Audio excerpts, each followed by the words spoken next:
Ladies and gentlemen, boys and girls, hungry, faithful of all ages. Hey, hi, I'm back. So is Colin. This is episode 219 of Nerd Sports. And as our tried and true tradition will hold steady, I will turn things over immediately to our esteemed producer, David Dickerman, for this week's Weird Sport. Yes. Thank you, Chris Jacka, for bringing this up and to my attention. Thank you, sir. And now... Preface this with what I told you, though. Man, what did you tell him? Let's just go with it.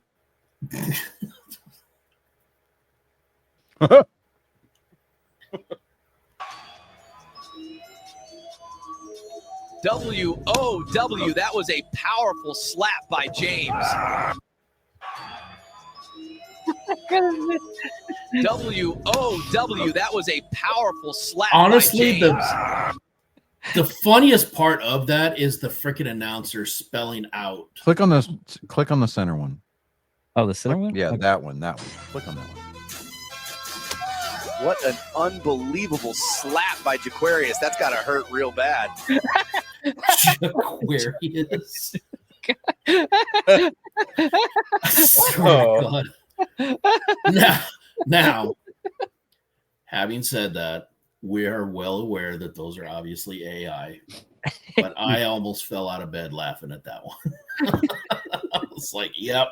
You know what would have been better is if they'd have put like the squeaky toy sound effect when they made contact. The one I saw, it did do Oh, that. yeah. The one I found, it did do that. It was the same one. It just did the squeaky toy. It's like, ee. But yeah. That's just fantastic. All right, Chris, go do your thing real quick. I'm gonna play this. This is gonna be a couple of minutes, just a minute long. I'll be right back. And this is going off of and this is actual real news and everything.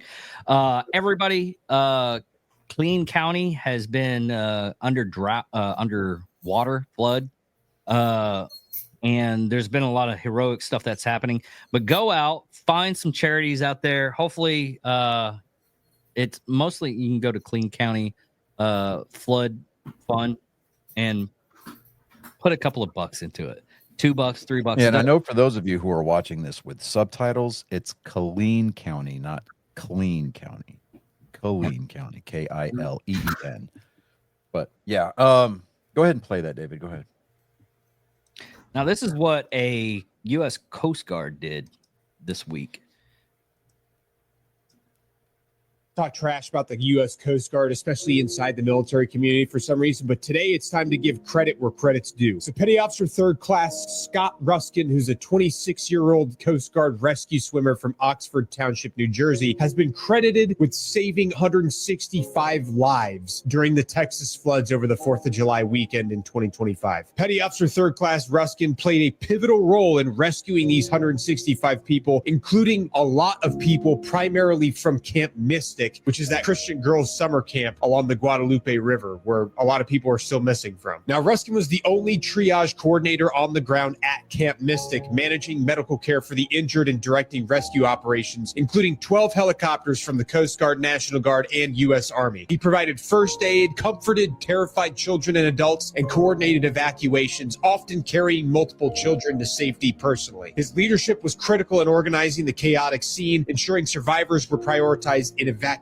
efficiently. Not only did he absolutely knock it out of the park, but this was his very first rescue mission since completing his training as an aviation survival technician in 2024. Despite having no experience other than the schoolhouse, he demonstrated exceptional courage and competence and set the example for others to emulate across the entire DoD and DHS. And I hope they pin a medal on this guy's chest. You know, when I got on scene, there was 200 kids looking to someone for some sort of comfort and safety. They don't really know what my experience is or my rank or my age. They just know, hey, this guy's a professional and he's here to help us. And I kind of had to live up to that standard. But yeah, the real heroes, I think, were the kids on the ground. Like, those guys are heroic, and they were dealing with some of the worst times of their lives, and they were staying strong. And that helped inspire me to kind of get in there and help them out. Yeah, I know that we spent a lot of time trashing on the Coast Guard. Considering they're not even DoD, they're Homeland Security. But yeah, But the that gave rescue me goosebumps. Those dudes are studs. Those dudes are studs. Absolutely 100%. Oh, yeah. The rescue swimmers are no cap. I mean, they're just absolute studs. Yeah. You know, I mean, I got goosebumps listening to that each and every time. yeah, here's my thing about the flooding, though, and the victims. This isn't a time to politically grandstand, make it about ideology. And, you know, my TikTok feed, my Twitter feed, I know it's X. My feeds have been kind of like clogged up with liberals making it about politics and trying to blame the current administration. 2 people got fired for that. One was Yeah. a pediatrician. Yeah. You know, but are you talking about Lindsay's post from earlier today? Yeah. I mean, I have it. Yeah, but You want to watch it? no, we're good because I mean we're not going to give that you know that breed of I'll animal. do it in what the hell. Yeah, but you know, with it just there's families out there that are hurting. There's families out there who are still lost because they don't know where their loved ones are. Right now the death toll is at like I think 104. And that was about 20 minutes ago. I know it's over 100. It's in the triple digits now, so it's 100 right now. Yeah.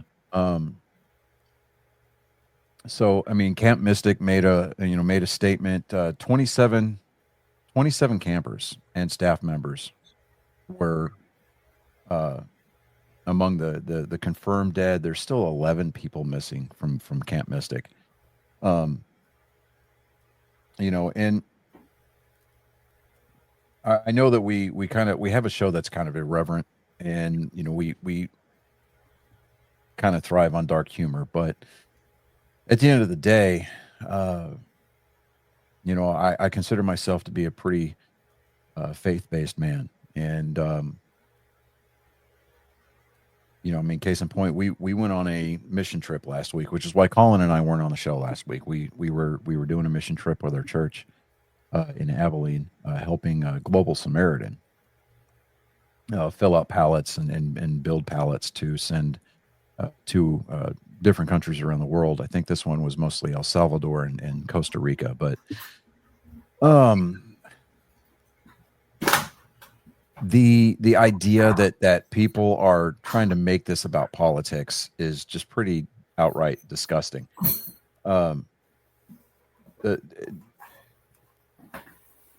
We're all human, and we're, you know, blessed with the ability to have differing opinions.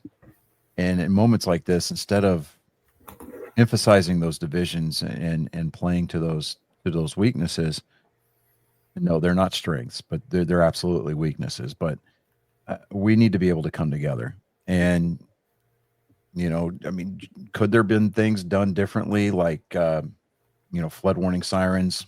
Maybe, yeah. But I think in the span of about 47 minutes, the river rose like 32 feet, something along those lines. So it was pretty rapid. Now, I'm not entirely sure what a flood warning siren system would have done along the river. I mean, especially in the middle of the night, it's I don't know. It's unfathomable to, I mean, just, I couldn't imagine what those parents are going through.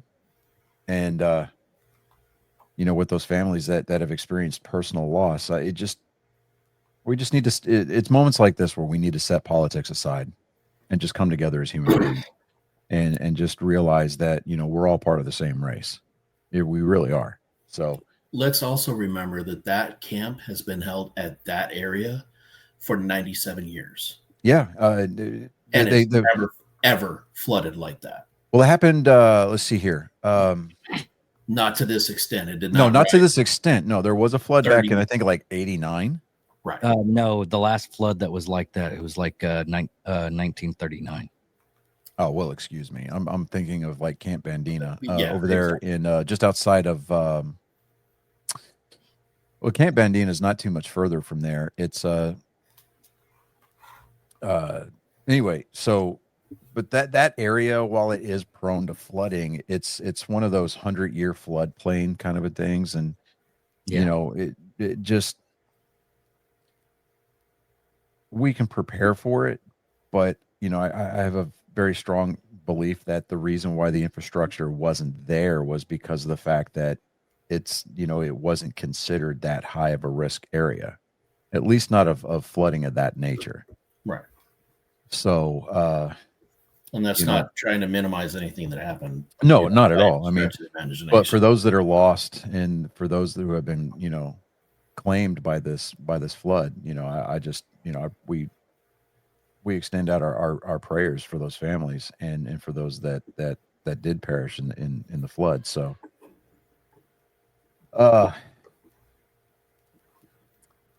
you know, David, how are we going to start the show off on a somber note like this? Because then we're going to look like complete dickheads just by like changing and going back to humor. We didn't open it up with a somber note. We opened it up with jokes and everything. We did. You know what? You're right. People needed to look. I said you're right. Just take it at that and leave it alone. Take your win, David. How often do you get a win on this show? Whatever. We don't ever let you win. Ooh, getting all salty. So Oral Hershiser, the Dodger great, there's a you know, heard in a while. He got a little salty on the air during that 18-1 butt whooping that the Astros put on the Dodgers at Dodger Stadium. He wasn't salty at all. No, he was passive aggressive. That's what he was. Oh God, yeah. Okay. So, you know, he made the comment, and I'm paraphrasing. He goes, no. He this is exactly what he said. He said, they're swinging like, I don't want to open up an old wound, but they're swinging at those breaking balls like they know they're coming. Yeah. Yeah. Come on. And I'm really? Like sitting there. I'm like, did he just really say that? Like, are you serious? Like, he like, really just said that. And I'm like, oh, dude, show some class, bro. And then, of course, everybody jumps on the anti-Astros bandwagon. Yeah. You know, like, oh, yeah, you know, the Astros, the Trastros, like, you know, come on. You know, the fact that the fact that Dodgers fans aren't, I mean, when I say that they're not much better than Yankees fans, I mean, that's not really saying a whole lot, considering they live just as much in the past as anybody else, you know, as Yankees fans. But I mean, at least with Yankees fans, I mean, they go back to 2009 when the last time they won a World Series, because Lord knows they want to forget last year's. But I mean, Dodgers fans, just good night. I mean, they want to go back to 2017 and just be freaking salty, like, oh, the Astros were cheating. But then they don't want to talk about 2018 either, whenever the Red Sox absolutely owned them in the World Series. Yeah. But I mean, it just, I think it's time to move on from that narrative, because the only player left on that roster from that team is Jose Altuve. What about the management team? What? The management. The coaches are all gone. Yeah. Oh, okay. AJ Hinch, who was the manager back in 2017, he's in Detroit now. And like I said, the only player that's remaining from that roster is Jose Altuve. And you know, so I'm like, well, that's just, I don't know, man. That's just not a good look. You know, I mean, it doesn't matter if they were fine, then take them to the, I mean, MLB needs to take them to the woodshed. But you don't make accusations like that without some kind of proof. I mean, at that point, you're no better than CNN or ESPN, just saying some wild shit and just throwing it against the wall and seeing if it sticks. It's lowbrow. It's Bush class, man. It's Bush League. So, you know, shame on Oral Hershiser. I mean, you've got a good legacy. You've got you're in the Hall of Fame. Don't tarnish it, man. Come on. You're better than that, bro. But Especially now, when it's been debated to death. oh my God, yes, absolutely. So, speaking of Astros from the 2017 roster, George Springer, who took his talents to north of the border to America's Toucat and plays for the Toronto Blue Jays, he was named American League Player of the Week this today. So there's that. I mean, but I bet you he's not swinging at balls like he knows they're coming. He's just, going back to work and working on, I don't know, talent. So, no. I mean, even if you were to know that the ball, a certain pitch is coming, you still got to put bat on ball. Yeah, there's still no guarantee. Yeah. I mean, just, I don't know. Let me see here. What else? Oh, Bobby Jenks.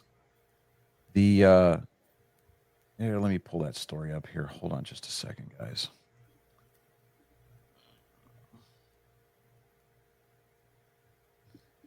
All right, so Bobby Jenks, he was a former White Sox pitcher, won the World Series with the White Sox against the Houston Astros, the then National League Houston Astros back in 2005. Overcame his alcoholism. I mean, he got sober, got healthy, tried to make his way back into baseball, was diagnosed with stomach cancer. And over the weekend, he died, actually on July 4th at the age of 44. So, it's... it's sad because I remember watching Bobby Jenks pitch, and at one point he actually even played for the Red Sox. So, getting to see him pitch for both sets of Sox in the majors, it was cool to watch. I mean, because he had that mentality, and just to see somebody that young go out because of cancer, I mean, that's just the thing. I mean, it kind of makes you have to stop and think about the kinds of decisions that you're gonna, that you want to make in life.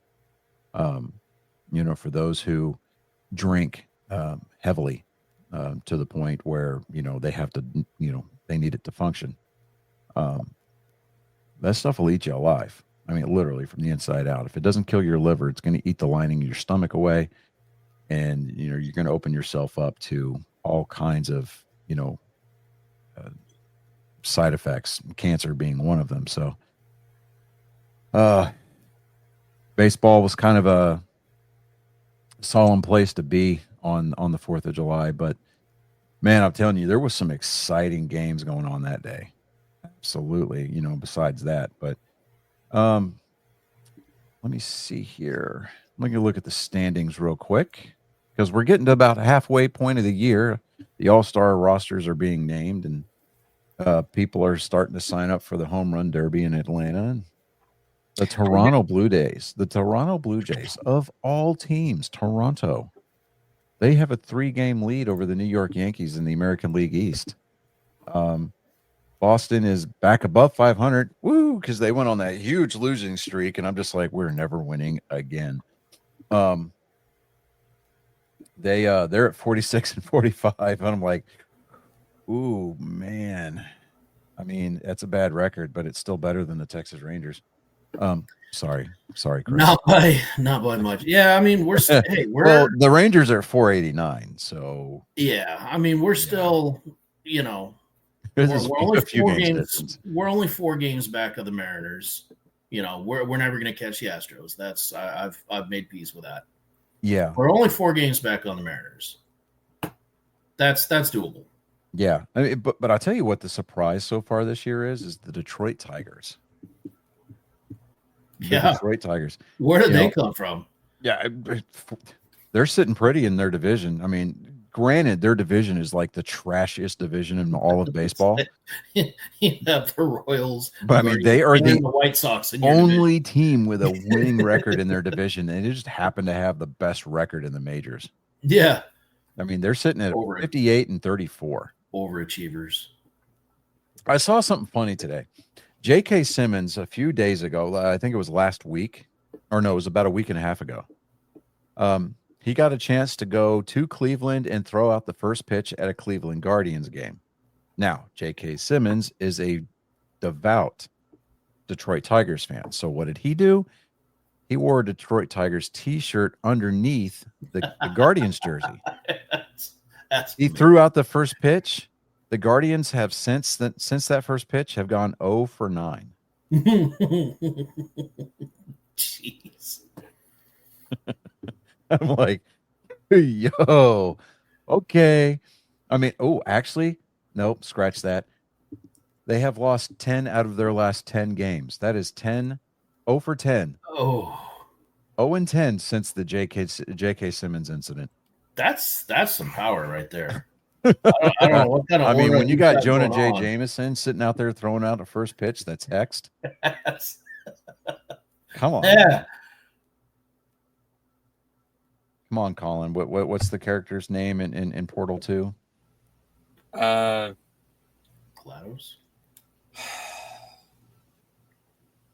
Starts with a W. Portal 2. Portal 2. I know it's really close to his name. Hold on.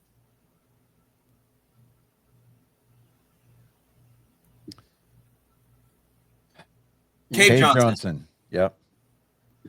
Yeah, Cave Johnson. Yeah. You got Omni-Man throwing the first pitch. Yeah. I mean, yeah. Omni-Man throwing out the first pitch, and then what happened? Or if you're a man of class, the guy from Whiplash. Okay. All right. But don't get too ahead of yourself there, Rizzler. Come on. What? What are you talking about? Mindy and I saw this video today on TikTok where it was a guy. He was a Gen Xer, just like us, and he had his Gen A or whatever it is, his younger daughters. He would say a phrase, and then they would give the Gen A translation, right? And that is when I finally figured out that the word skibbity means bad. I don't think it does. No, according to the Urban Dictionary, it's good or bad depending on the context. Yeah,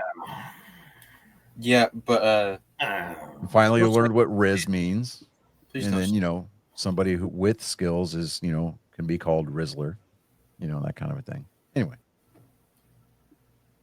done making myself look old. Anyway, the Astros. I mean,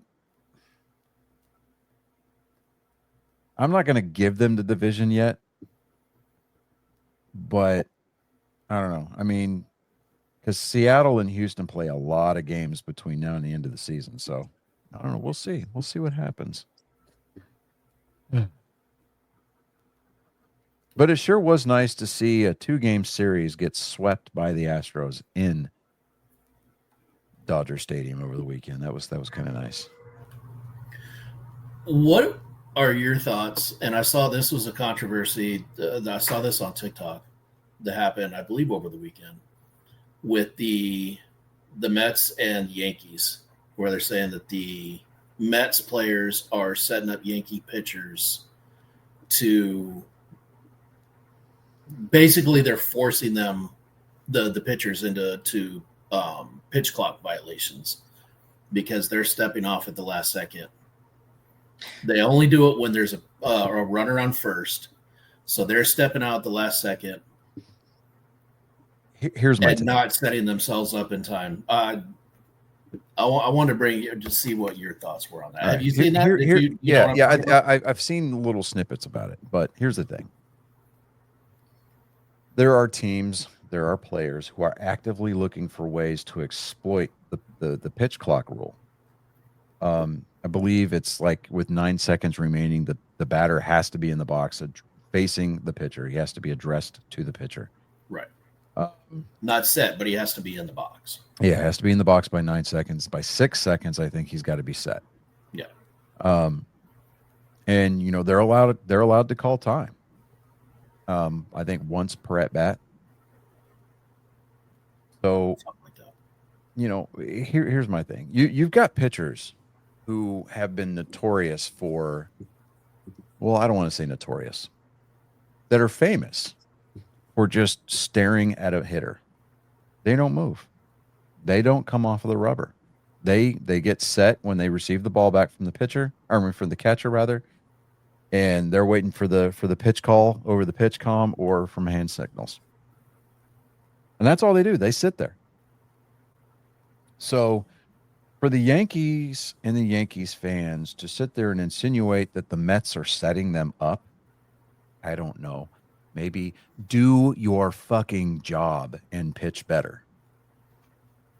I mean, you're getting paid hundreds of thousands, in some cases, millions of dollars to throw a fucking baseball.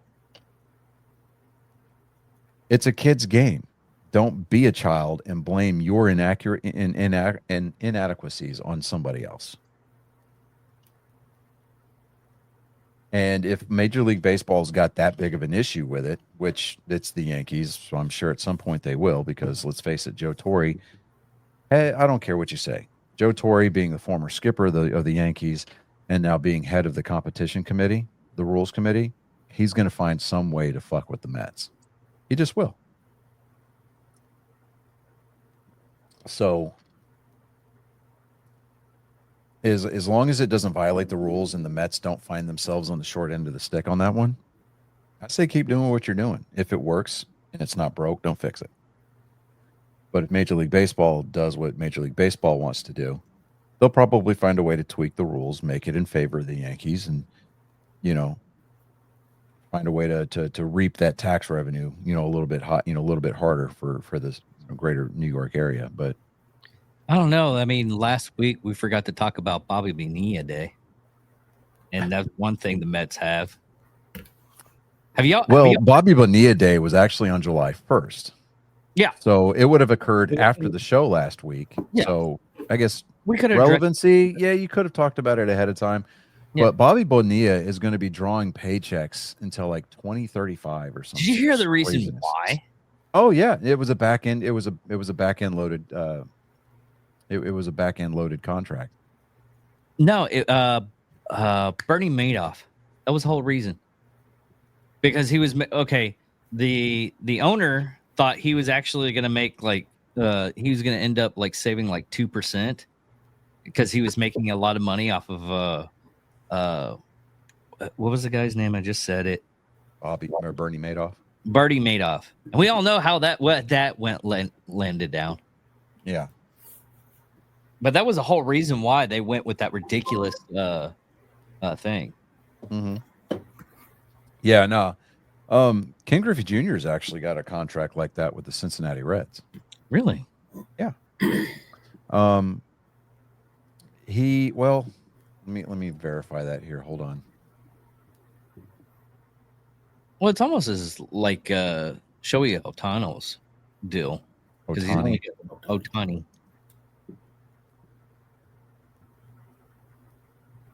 No, that's one thing too.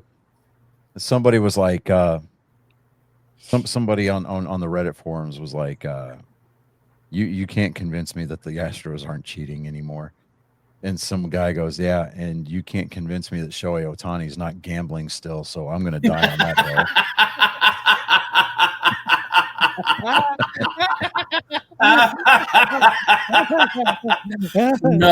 No. What was it was his assistant that was doing it. Yeah. His assistant is sitting in jail right now. And I hope you hear our podcast. And if you get any kind of outside communication, send us an email, dude, because we want to hear your story. Oh God, yes. All right. So Ken Griffey Jr.'s most notable contract was his 9-year, $112.5 million deal with the Cincinnati Reds back in 2000.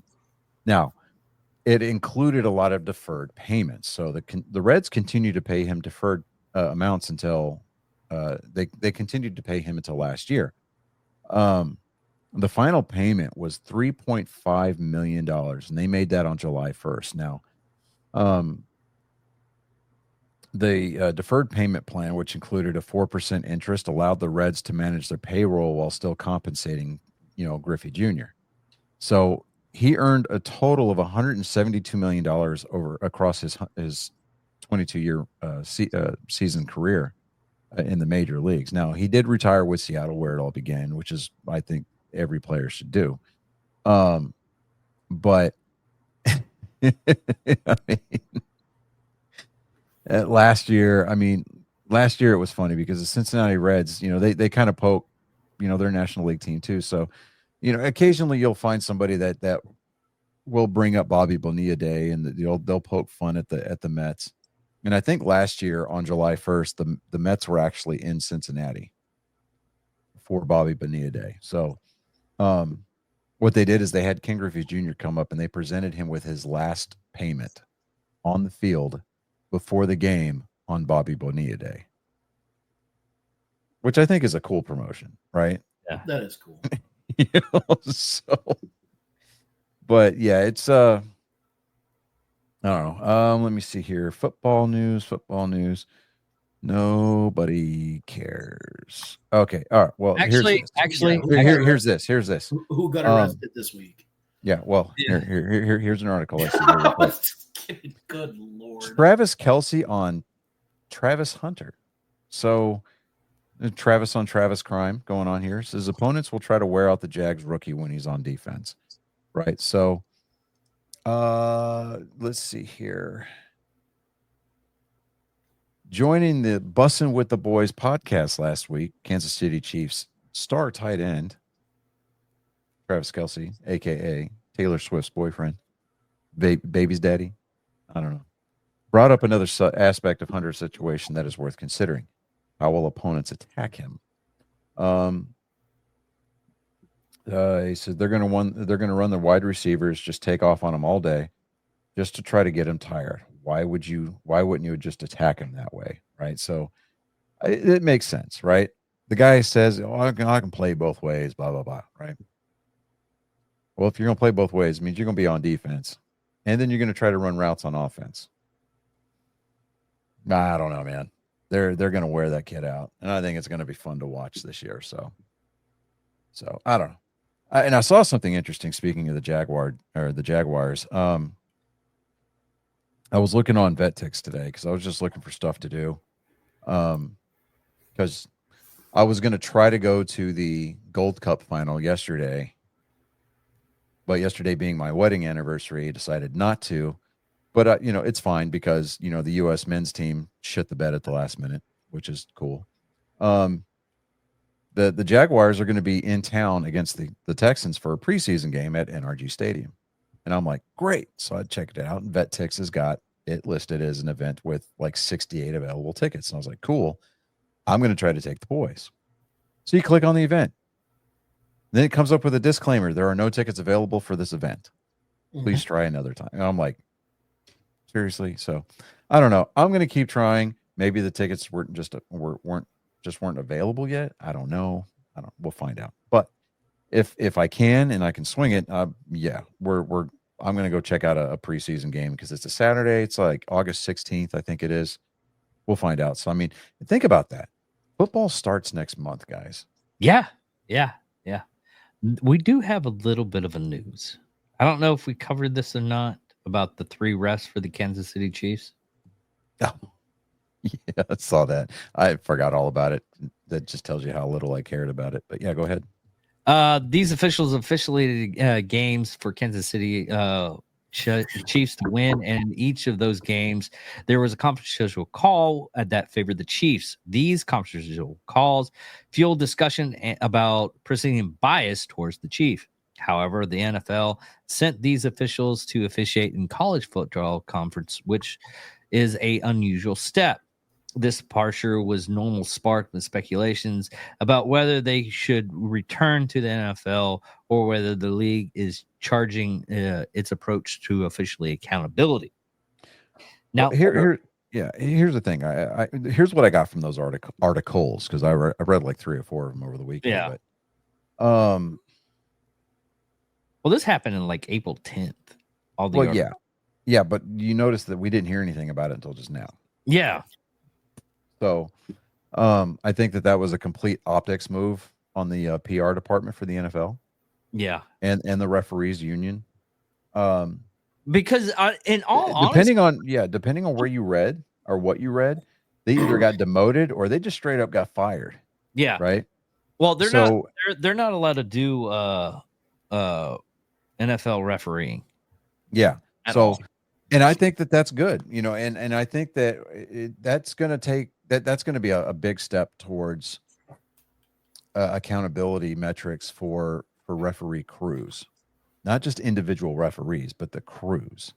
Yeah. Because you notice, like, you know, they can make a call, but then they get together and they discuss things, and it doesn't happen very often. But they do pick up the flag from time to time, and they say there is no penalty on the play. I think that seriously needs to become a system in the NFL. We need to hold these referees and these refereeing crews to an account. If you're going to make shit calls, you're going to find another job, because it sucks because look at the playoffs. Okay. Mhm. We knew it was rigged as soon as they played Houston. We saw how horribly they were trampled on. And yes, Houston lost a lot of their members only because of injuries. Yeah. But the thing about it is, yeah, they were still sticking with it. yeah, They were still in that game. and we all argued that it was Kansas City shouldn't have been in the playoffs. They should have been kicked out. And what did we find out? We found out in the Super Bowl that Kansas City fucking sucks. Horribly. Yeah. When they went up against a real team. Yeah.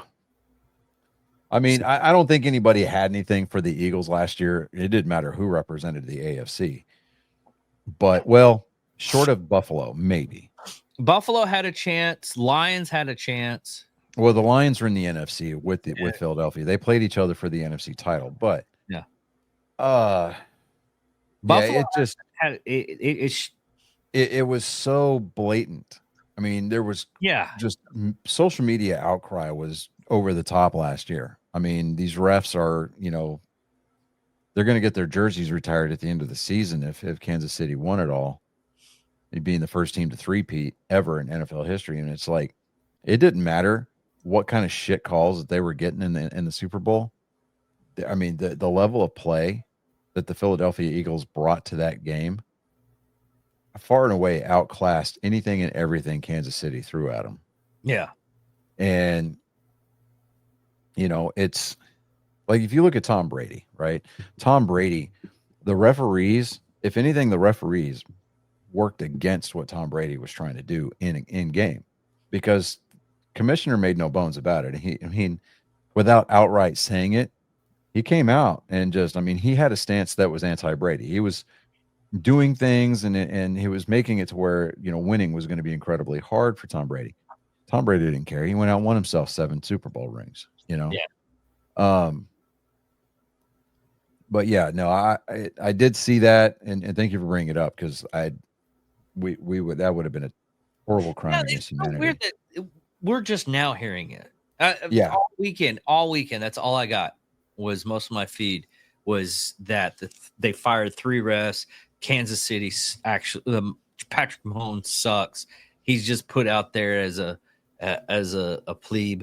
So, you know, and Mahomes made a quote earlier. I don't know if it was this week or last week, but he was like, he just wants to leave the Super Bowl loss behind and get and just play football this year. And it's like, okay, go out and play football, but you're going to have to do it the right way. You're going to have to do it clean. What was it? There was another thing. It was soft touch. Well, I never got that. What's actually a soft touch? In relation to what? One of the calls they were calling soft touch. It was basically let me see. Oh, against Mahomes? Yeah. Yeah. Okay. So the quarterback is supposed to be a protected piece on the field, right? Yeah. I think that I think that it kind of goes over the top, especially now, to be fair and transparent. Tom Brady did get some of those calls, right? but there was a lot of times he was up in the ref's face screaming. He's like, how did you not call that? Right. I think that with players like Mahomes, I mean, you look at Josh Allen, he gets the crap kicked out of him on a weekly basis. Yeah. He gets maybe a third of the calls that Mahomes gets. Who's the Bengals quarterback? Oh, Joe Burrow. I mean, Dude, he missed games because of concussions. Yeah, he got beat up last year. I mean, he got absolutely just trashed last year. Yeah. And the defense and the referees were not calling anything. Yeah. You I mean, know? look at Tufuwe. So Tutuwe? yeah, something like that. But yeah. I mean, and you look at what CJ Stroud did last year for Houston. He still managed to get his team to the playoffs, but he did not have a stellar sophomore year at all. No. But but he's still brought. Yeah, he still showed up on Sundays and Mondays, Thursday. I mean, he still showed up on game day to play. Yeah. And he did it without the help of the referees. He managed to help get his team to the playoffs. Yeah. But I don't know, man. It'll be an interesting season to say the very least. It goes off with the whole written script for the NFL. Yeah. I mean, yes, we know it's a little. It seems like that at times, and people are putting up their theories. Do I think that the games are rigged? Scripted in the front office? To a degree, I think that the front office has its preferences as how it wishes that the playoff brackets would form themselves and how the playoffs would go. Do I think that the officials help out in that regard? Yeah, I do. Well, some of them are actually talking about how Raiders should have won. And I'm like, that's reaching. That's a stretch. Yeah. That's a stretch. I mean, you got to score points first before you start entering that conversation. Yeah. But the players on the field, I mean, for the most part, I believe that they are out there trying to legitimately win their games. I do. Do I think that some athletes in the NFL, are they aware of the conspiracy? Yeah, I think they all are. But I think that only certain teams actively try to benefit from that. And I think that the Chiefs were top of that list. So I don't know, man. I mean, I think if you're bottom of the barrel, you're going to stay bottom of the barrel for a while. And, I mean, this might give some of the more fervent Cowboys fans some ammunition as to, why they haven't celebrated a Super Bowl win since there was, VCRs, since before DVD players were a thing in people's homes. But I mean, if they're on cocaine again. But yeah, no, what is it? The only reason I brought up Cowboys things or anything Cowboys, those Bigfoot videos that are going around on TikTok? Oh, I love those things. There's one where they're both wearing Texans jerseys, right? And it says, what does the NFL and Brokeback Mountain have in common? They both have Cowboys that suck. And I was like, yo, I saw that one. I almost fell out of the damn chair trying not to like die listening to that one. But I was like, you know what? That's fair. I'll give him that one. Yeah, it's fair. So Caitlin Clark was named captain of the WNBA All-Star team. Considering last year she was snubbed. Yeah. And then let me see here. Here, let me look at something real quick. Where is it? Okay. So Angel Reese, initially, she was snubbed from the All-Star team. And that was total voting by the fans, right? Caitlin Clark, showing that she has a degree of class, taps Angel Reese as captain taps Angel Reese and says, "You're going to be on the All-Star team because the Chicago Sky don't have a representative in the All-Star on the All-Star squad yet." You want to talk about humbling right there? Oh yeah. Oh yeah. Say what you want. I mean, you can definitely tell I still the think it's majority of the media for the WNBA is in the tank for players not named Caitlin Clark. I still say that's a horrible mistake because realize that Angel Reese recently had a game where she went 0 points and what was it? Double digit. I can't remember the exact number of Yeah, rebounds. but I think Caitlin Clark is They thinking were bigger all picture. offensive. I think she's thinking bigger picture though. How so? Extending that olive branch, I think she's being the bigger person. Competitiveness aside, I mean, honestly, I think she's being the bigger person here. Okay, I mean, but she could just as easily talk that shit, and she would be well deserved to do so. But objectively, she has not earned a place on it. No, objectively, you're right. She has not. Yeah, I don't think that she does deserve a place on that team. I think this is giving her the wrong message. Angel Reese is not going to take it as an olive branch, and now, trying to he is now she's on the team. That does not say she's going to get any floor time. She's still going to find a way to. I mean, me personally, I'd make her sit until there's about 45 seconds left in the game. You would Rudy her? I would. I really would. She gets in on the last play of the game. I mean, because at that point, because the WNBA All-Star team, they don't play East versus West, like the NBA does. They play the U.S. women's national team, right? The Olympic team.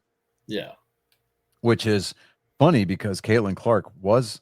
She wasn't on that team last year either. She got snubbed by the Olympic team too. Yeah. She got snubbed by everybody. But, here she is. She's named captain of the team by the fans, by the commissioner. Mm-hmm. And she's picking the squad, right? She's like, all right, you're going to start. You're not going to start. You're going to start. You're not going to start. I say fucking load up the starting five with yourself and four of your biggest haters, and force them to work with you. What I mean? So the whole team's going to be one straight woman and the rest lesbians. Okay. Yeah. Well, yeah. Yeah. And just to spite people, I would start the four biggest haters, and then after 2 minutes, sub Sophie Cunningham in for the rest of the game. Oh God. I have daydreams about her. I'm like, dude, she's a brawler, man. Like, she played college football. Yeah. I'm like, yo, okay. All right. Colin, are you ready for your segment, sir? Yarp. Okay. Yarp. Rising from the smoke and haze of desolation comes a Spartan. He is bent on wronging that which has been set right. It's the greatest genetic code ever to exist here for your ears and eyes to feast upon. Spartan Colin, I hope you're bringing the smoke tonight. Someone get me a joke.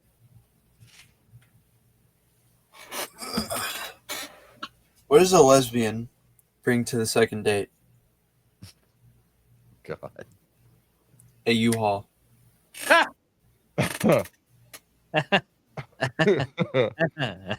Oh. Okay. Okay. Okay. What do you call a couple of lesbian witches? Oh God, what? Broommates. Oh. Oh. Oh my God.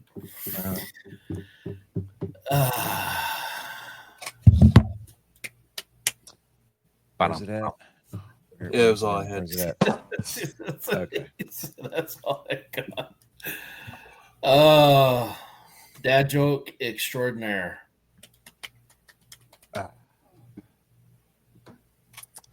I heard the greatest dad joke this weekend, though. Or last week during this church mission trip. Uh-huh. It was amazing. Yeah.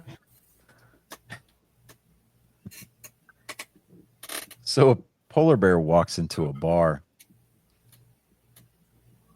and then asks the bartender for a drink. And it says, well, what do you want?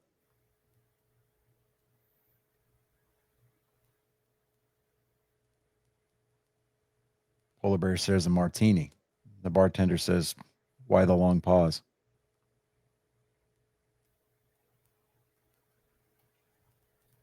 Because there was a long pause. in the Yeah, joke. that's Yeah.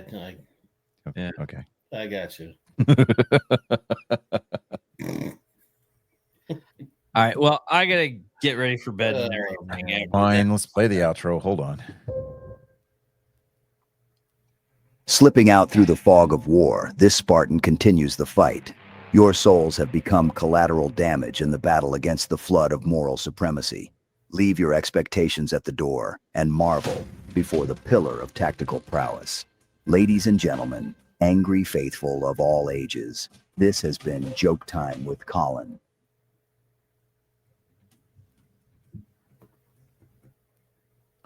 Okay. Everybody say bye, David. Yeah. Bye, everybody. Hey, Johnny, Good night, Gracie. can you do the clips tonight? Sure. Yeah. Okay. Thanks, man. Yeah. Later, guys. Love you guys. Fare thee well, Felicia. Later. And there he goes. Now we can talk shit. All right, cool. Not that we don't already. Yeah, not that we don't already. Yeah. I mean, like, yeah, guys, I'm right here. Like, yeah, we know. yeah, we got you. NASCAR racing was in Chicago this week for the Chicago street or road course. Yeah. Oh, you watched a little bit of it too? I saw a few, I guess you could call them highlights. Like I saw Alex the- Bowman hooking Bubba Wallace and spinning him. Yeah, that was great. Cody Ware had brake failure straight into the tire barrier at damn near 100 miles an hour. Yeah. NASCAR waited 32.8 seconds to throw the fucking caution. Don't get it. Don't understand it. Disagree with it 100%. Anybody else dives into a tire barrier, if they can't immediately back out, throw the damn caution. Right. 100%. I don't care if it's a road course and there was nobody behind him, and it's going to probably be another 20 seconds before, somebody comes back around. I don't care. It's about safety at that point. It's why we have the generation of cars that we've got now. And, SVG, Shane Van Gisbergen, he won his second race of the year this year. Both of them on road courses. First one was in Mexico City. This one in Chicago. He won the inaugural Chicago race. I did see some rumbling on X over the weekend, or actually throughout the course of the day today, that NASCAR really kind of wanted him to win that. So they threw the cautions in convenient fashion that allowed him to cycle around and take off. I don't necessarily think that may be the case, but I mean, if it's even remotely close, boy. Yeah, that's not kosher. That ain't right. Yeah. Let me see here. The in-season challenge. So right now what we've got going is let me see here. We're up to, I think it's round 3. So Alex Bowman and Bubba Wallace were going head to head this week for their bracket in the in-season challenge. Of course, they could not get away from each other all day yesterday. So I think Bubba Wallace kind of overstayed his welcome a little bit there, and he one too many fenders into Alex Bowman's car, and he just said, "Fuck this guy," and spun him. Yeah. Good. You know? Good. How many times has Bubba Wallace done that to somebody? Oh God, yeah. Let's not get into that argument. Yeah, it's about time that somebody does it to him. Yeah. Eric Jones went head to head against Ricky Stenhouse Jr. Of course, Eric Jones came out on the top of there. So now he is going to go head to head with John Hunter Nemechek for next week. Ty Dillon is going to go head to head with Alex Bowman. I'm willing to bet. I'm going to go out on a limb here. I'm going to say Eric Jones and Alex Bowman are going to be going head to head for the next round after this. Just kind of saying.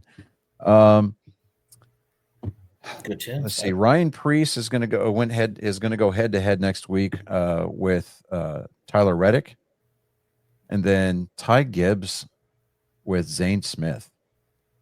I think Gibbs and Reddick are going to proceed to the next round. It's going to basically be the semifinals. It's going to be this is challenge round 3 coming up this next race, and then go challenge 4, and then champions round. It's kind of like one of these impromptu things. Yeah, so challenge round 3 is going to take place at Sonoma, which is going to, I mean, it's another road course race. So, you know, hey, cool deal. But Shane Van Gisbergen won. His margin of win margin was 0.887 seconds. He led 26 laps. This was, I mean, your top 10 was kind of a, I don't know, depending on who you pull for, was kind of a hodgepodge of a who gives the fuck this week. You got Shane Van Gisbergen obviously winning the race.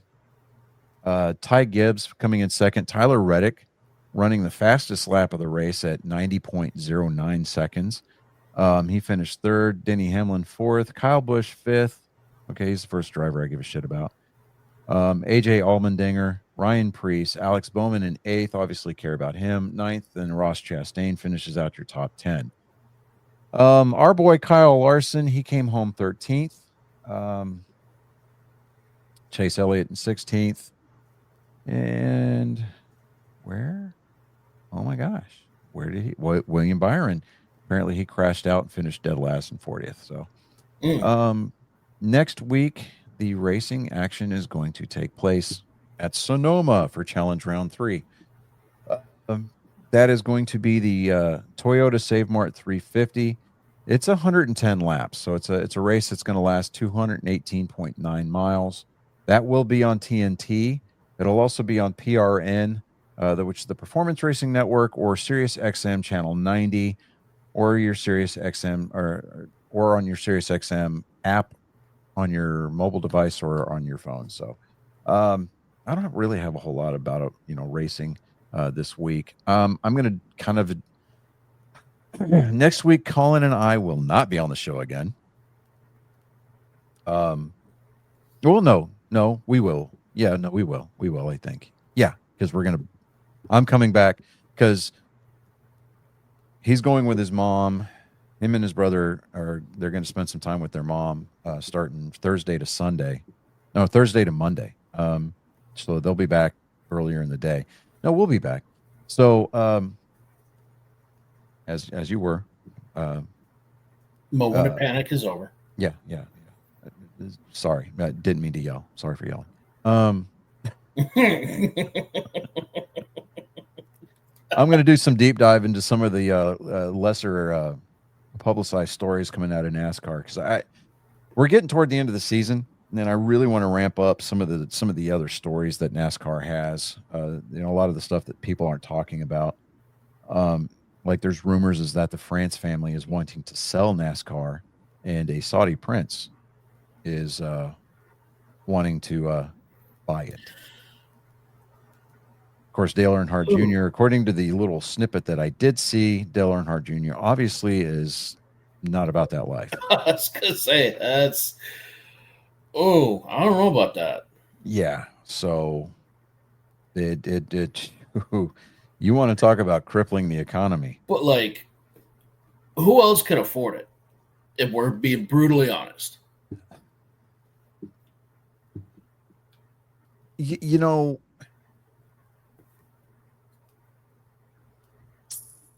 Because I'd be interested to see what kind of numbers they're throwing around as far as value. let me look at something here.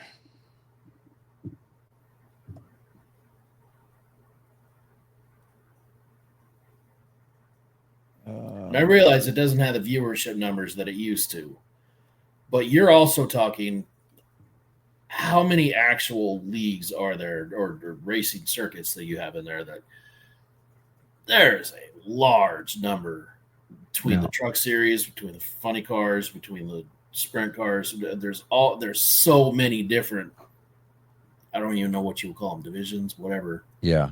This says, while NASCAR has not been sold, it is considering selling an equity stake in the company. This move would allow NASCAR to expand globally, potentially bringing in new investors and expertise. The France family, who have owned NASCAR since its founding in 1948, may be looking to cash out partially or fully. Okay, so an equity stake. So it's not. Yeah, I still have a problem with that.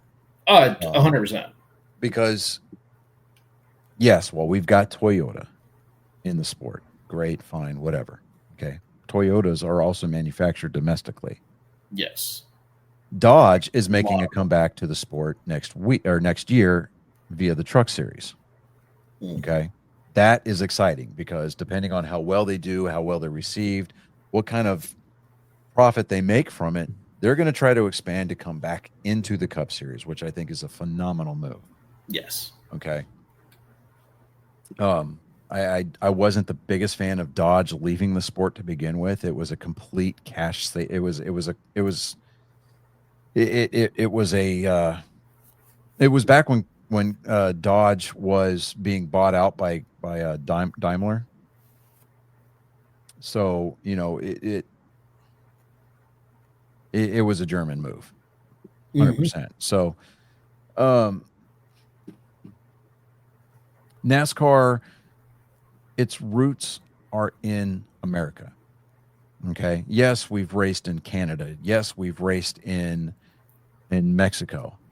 We've even had an exhibition race in Japan. But the logistics and the costs to the teams to make global events, like international events, like, oh, hey, let's go to Qatar or let's go to Dubai, you know, it just, to me,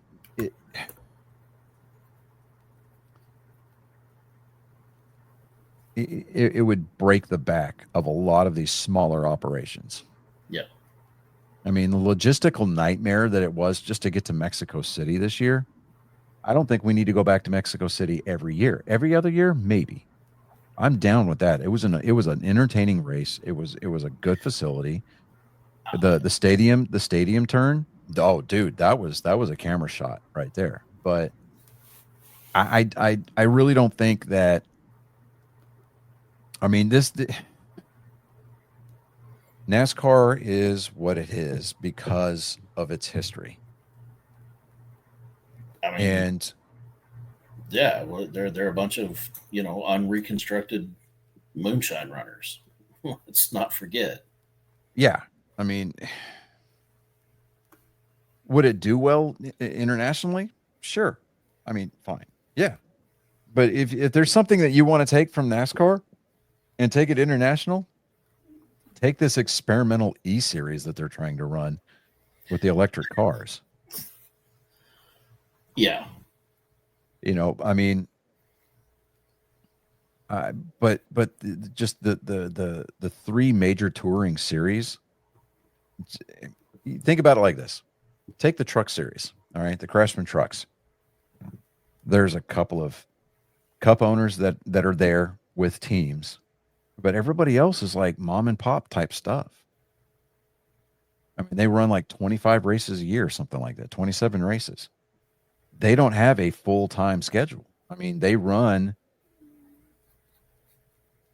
I mean, occasionally they run in concurrence with the two big series, but the trucks, I mean, nobody goes into the Truck Series to make cash. I mean, they really don't. They do it for racing, and they do it as like a a lead up to try to get into the Xfinity I was Series. going to say that's the exposure. I hate to say it that way, but they're racing for exposure. They're Right. trying to make a name for themselves. Exactly. So I don't know. I'm not a fan of the idea at all, and I think that it's ill-advised. I think that if the France family is looking to sell some kind of an equity stake, I think that I think what, and I would love to see it happen. Would it happen? I doubt it, but I would love to see happen is some of these, legendary like owners, families, whatever. Not necessarily the Earnhardts, but Dale Jr. is going to be wanting some kind of piece of that pie, right? Just because he's such a huge advocate of the sport, but find domestic investors. Mm-hmm. I mean, really, find domestic investors. And I don't know, quit diluting the sport. I mean, viewership is down. Figure out a way to not make the races unwatchable. Quit slowing the cars down to the point where, everybody has to drive single file for fucking 500 miles. And we wouldn't have that. You wouldn't have that problem of lower ratings, but yeah, definitely nobody wants to see that. I don't know, man. I'm going to do some research on that subject, because that's definitely something that I do want to discuss next week. So, but we've been at this for a little over an hour, and it's just past 9:00, and I know that you've got laundry to get back to, and I've got a Class 1 download that I need to partake in. So, yeah, I think we need to go ahead and give. I think we need to give the POTUS a call and have him give our legendary send off here. But ladies and gentlemen, it was brought to my attention that the last time that I closed out the show, I didn't sign off with our names, and I do apologize for that. I'm human, so I don't know, fucking shoot me. But with that being said, our esteemed producer David Dickerman, he departed ways earlier in this evening's show, but I am Johnny Skelton. I am Chris Mountain Man Jecka. I'm Colin Skelton. And we will we'll send you out with the words of the Honorable Donald Trump. There was once a pirate, wonderful pirate. He was a terror on the high seas and a demon in the sheets. A credit to lesbians everywhere, really, a great lesbian pirate. Her name was Bearded Clam. She really was wonderful. Anyway, as she used to say, as she plundered both booty and pussy, scissor me timbers. R, squirt, squirt.